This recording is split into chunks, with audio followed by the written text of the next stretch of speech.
harabahanga bahanga ibishegu bogeza ibikorwa by'ubwomanzi n'urukozasoni n'ubusambanyi ntabwo izabyihanganira. Indirimbo zitari nke inama nkuru ijejwe gucungera amakuru mu Burundi ifashe ingingo yo kuzihagarika guhera kuri no tariki nyene akinyuma. Ibishegu n'urukozasoni n'amagambo biradasigana iyo hari gusobanurwa cyangwa se kwerekana amajwi n'amashusho ayariyo yose atakaba yerekanirwa cyangwa se ngo yumvirwe mu ruhame bitewe nuko byinshi mu biyagize bisanzwe bikorerwa cyangwa se bikavugirwa icyarimwe bikanerekanirwa mu ibanga rikomeye, na cyane ko byinshi mu biyagize biba bisanzwe bimenyerewe nk'amabanga y'abakuru apana bato babiraruza bitabagenewe. Nubwo ijambo ibishegu rimenyerewe mu kwerekana no kumvikanisha ibiteye isoni aho biva bikagera ariko rikunze gukoreshwa by'umwihariko mu gisata cya muzika cyangwa se ubuhanzi bw'indirimbo. Hirya y'umuziki wo kuramya no guhimbaza Imana uramutse ukoze ubushakashatsi ku miririmbire y'abahanzi b'iki gihe bagezweho haba ku rwego mpuzamahanga no ku rwego rw'igihugu nk'u Rwanda, ushobora gutungurwa no gusanga 80% muri bo baririmba indirimbo zumvikanamo ibishegu n'andi magambo aryohera amatwi y'abanyamurengwe n'abagashize. Mu kiganiro cyacu cya none rero tugiye kurebera hamwe abahanzi nyarwanda 5 n'indirimbo zabo 5 zahawe akato zikanasabirwa gucibwa no gukumirwa burundu muri rubanda kubera ubukare bw'ibishegu bizumvikanamo bikanazigaragaramo ku buryo bamwe muri ba nyiri kuziririmba bigeze kugongana n'inzego bwite za leta bazira ibyo bishenze by'ibishegu. Wageze kuri New Factual Entertainment kandi cyo gukora urakizi. Ikaze rero mwisi byamamare aho ubuzima bw'abamamaye buri ku karubanda. Nitwa Shadrack Niyonshuti, ni munyemerere dutangire gutya.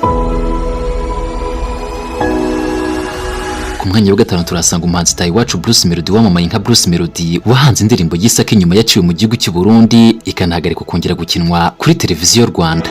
Mu ntangiriro za 2023 nibwo leta y'u Burundi yafashe icyemezo cyo gukumira no kubuza gukina ku maradiyo no ku mateleviziyo indirimbo zumvikanamo amagambo y'ibishegu n'andi nyandagaza. Kuri urwo rutonde rero rwashyizwe hanze na leta y'u Burundi hariho n'indirimbo k'inyuma ya Bruce Melody. Mu gutosekaza imico n'akaranga k'i Burundi harashoboye gushikwa ko indirimbo zitari nke, twibaza ko inama nkuru ijejwe gucungera amakuru mu Burundi ifashe ingingo yo kuzihagarika guhera kuri no tariki nyene igenekerezo ya 24 ukwezi kwa 4 2023. Izo nazo zikaba ari zikurikira ngo iya mbere akinyuma.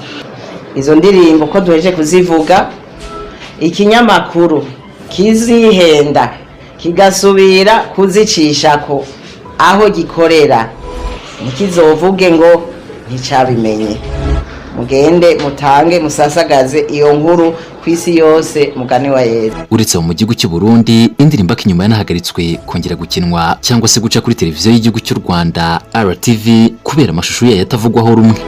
Ku mwanya wa 4 nanone turasanga abahanzi babiri barimo Bruce Melody na Ken Soul bahanze indirimbo bise Kinyafu nayo yahagaritswe kongera gukinirwa mu ruhame mu gihugu cy'u Burundi cyayiciriye rimwe n'akinyuma. Ikinyafu. Ku mwanya wa 3 turahasanga umuhanzi Kazoda Pasi wigeze kwamburwa ubutora zira gutwikira indirimbo ye yise Ibyatsi. Muri 2018 Oda Pasi yigeze kwisenyeraho nk'ihene ashyira ubwambure bwe hanze yakinze ko mabukeye bwaho mu mujyo wo guteguza abakunzi be indirimbo ye yise Ibyatsi ashyira hanze ifoto igaragaza ikibuno cy'umukobwa wambaye ubusa buri. Icyo gihe ibyo yitaga gutwikira indirimbo byamuviriyemo ibyago bikomeye birimo no kwamburwa izina ry'ubutore n'uwahoze ari umuyobozi w'itorero ry'igihugu Edouard Bamporiki wabishimangiye mu nyandiko iriho kashe y'igihugu yagiye hanze ku itariki 24 Ukwakira kwa 2018. Icyo cyemezo cya Bamporiki cyatumye Oda Pasi umunyarwanda wa mbere muri iki kinyejana cya 21 uciwe mu itorero ry'igihugu, ndetse nawe ubwe yatsimbaraye ku makosa ye yanga gusaba imbabazi ngasubizwe mu itorero ry'igihugu. Gusa Bamporiki amaze kwandika no gushyira hanze iyo baruwa yirukana Oda Pasi mu itorero ry'igihugu nyuma y'iminsi 3 gusa ku itariki 28 Ukwakira kwa 2018 yagisabiye imbabazi abanyarwanda ariko yanga kuzisaba Oda Pasi wagizweho ingaruka nacyo. Ku mwanya wa 2 turasanga umuraperi Byiringiro François wamamaye nka Zeo Trap wahamagajwe n'urwego rw'igihugu rw'ubugenzacyaha RIB rwamutegetse gusiba vuba na bwangu indirimbo ye yise Sinabyaye yumvikanagamo amagambo nyandagazi ku mbuga ze zose acururizaho umuziki. Muri Kamena 2024 nibwo uyu muraperi Zeo Trap yahamagajwe na RIB nyuma gato yo gushyira hanze indirimbo ye yise Sinabyaye yumvikanagamo amagambo akomeye arimo n'ibitutsi byibasiraga cyane abahanzi bagenzi be barimo na Ish Kevin bari bafitanye urwango rw'abahanzi ruzwi nka beef. gusa nyuma yo kwihanangirizwa na RIB iyo ndirimbo yahise yisiba ku mbuga ze nkoranyambaga acururizaho ibihangano bye. Ku mwanya wa mbere turasanga umuhanzi G-Tough uretse gutunga urutoki akanaremerwa hitaka kubera gushyira hanze indirimbo ye yise Aragitosa yumvikanamo ibishegu. Nubwo G-Tough atigeze ahamagarwa n'urwego rw'igihugu rw'ubugenzacyaha RIB ngo yisobanure kuri iyo ndirimbo, ariko yikijwe mu kiganiro cyihariye umuvugizi wa RIB Dr Murangira Bitieri yagiranye n'abanyamakuru barimo n'abaregaga G-Tough kuririmba ibishegu. Uyu muhanzi yakomojweho ndetse ari no mu bo Murangira yatunze urutoki akoresheje umugani mugufi w'ikinyarwanda ugira uti agashyekero kayirazamo, bishatse kuvuga ngo agashyekero karaza inkwari mu mutego.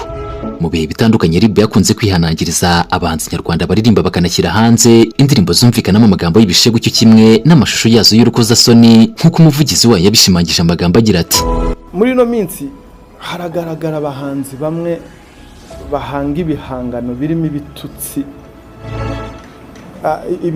none nta nubwo bigituka, wumva bituka icyo bita ikiremwamuntu, biteye ubwoba, biteye isoni, bageze naho batuka ababyeyi b'umuntu.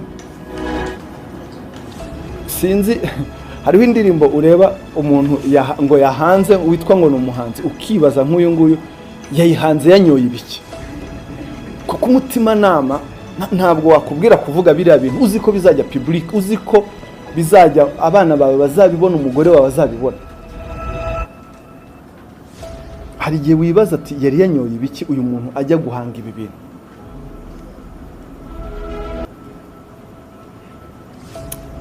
Ugasanga aho kugira ngo ahange igihangano kizima ahubwo arahanga ibikorwa bigize ibyaha. RIB rero irihanangiriza abo bantu bose bari bwiyumve muri ibi mvuze. Hari bahanga ibishegu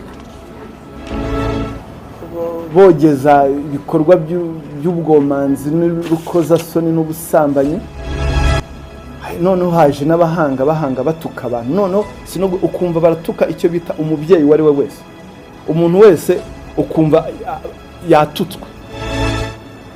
RIB irabihanangiriza, irabaha ubutumwa